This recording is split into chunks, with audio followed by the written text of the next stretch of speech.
শুভ সকাল। যেরকম ঠিক সময়ে রান্না করি, সকাল সকাল 10:30, এখন 10:30 না 10টা বাজে। এই দেখুন করেছি, একটু তেলের শর্ট বলে এরকম হয়ে গেছে। এই ফুলকপি বেসনের সঙ্গে জিরে গোটা, আদা রসুনের পেস্ট, কাঁচা লঙ্কা কুচি কুচি করে দিয়েছি, পেঁয়াজ কুচি অল্প অল্প সব দিয়েছি, জিরে ধনে হলুদ সব একসঙ্গে মাখিয়ে এই যে বড়া করেছি। তেলের শর্ট আজকে যেতে সময় পাইনি, তাই অল্প তেলে ভেজেছি। আর এই মাছগুলো ভেজে নিচ্ছি। এই তরকারিটা করব, এই বড়া দিয়ে মাছের ঝোল করবো। এই মশলা কষছি। প্রথমে তেলের সঙ্গে দিয়েছি সর্ষে তেলের সঙ্গে গোটা জিরে, এলাচ দুটো দারুচিনি, একটুখানি দারুচিনি, তারপরে আদা রসুনের পেস্ট পরিমাণ মতন দিয়েছি অল্প, একটা পেঁয়াজের হাফ দিয়েছি, ওখানে হাফ এখানে হাফ, বড়াতে হাফ দিয়েছি এখানে হাফ, টমেটো কুচি দিয়েছি একটা বড় দেখে, ধনে গুঁড়ো জিরে গুঁড়ো, তারপরে গোটা কাঁচা লঙ্কা দিয়ে দিয়েছি, লবণও দিয়ে দিই, হলুদ, সব একসঙ্গে মশলাগুলো কষিয়ে নিলাম। নিয়ে এরপরে লাস্টে একটু গরম মশলা, এই যে ধনে পাতা কুচি কেটে রেখেছি লাস্টে দেবো, ধুয়ে রেখে দিয়েছি।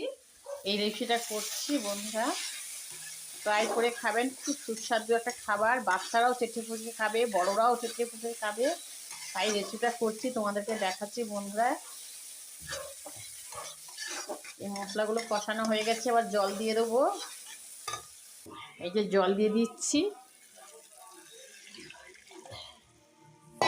গ্যাসটা তুলে দিলাম। আজকে একটু তেল খুব কমভাবেই দিয়েছি, সর্ষের তেল শেষ হয়ে গেছে। এই আরেকটু দিয়ে দিচ্ছি, ব্যাস এইটুকুই থাকবে, বেশি দেবো না। এবার একটুখানি নেড়ে দেখাচ্ছি বন্ধুরা। এই রেসিপিটা করে ট্রাই করে খাবেন বন্ধুরা, খুব সুন্দর লাগবে।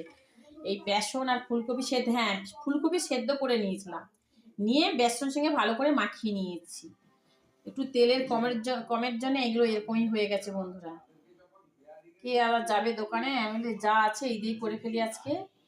ভালো করে ভেজে নিয়েছি, এরকম করে এর সঙ্গে দিতে পারেন গোটা জিরে দিয়েছি, তারপরে আদা রসুনের পেস্ট দিয়েছি, পেঁয়াজ কুচি দিয়েছি, ধনে জিরে গুঁড়ো, হলুদ লবণ দিয়ে সুন্দর করে ভালো করে মাখিয়ে নিয়েছি, নিয়ে ভেজে নিয়েছি। এবার এই মশলা এই ঝোলের সঙ্গে মাছটা আগে দিয়ে লাস্টে এগুলো দিয়ে আস্তে করে ঢাকা দিয়ে নামিয়ে নেব।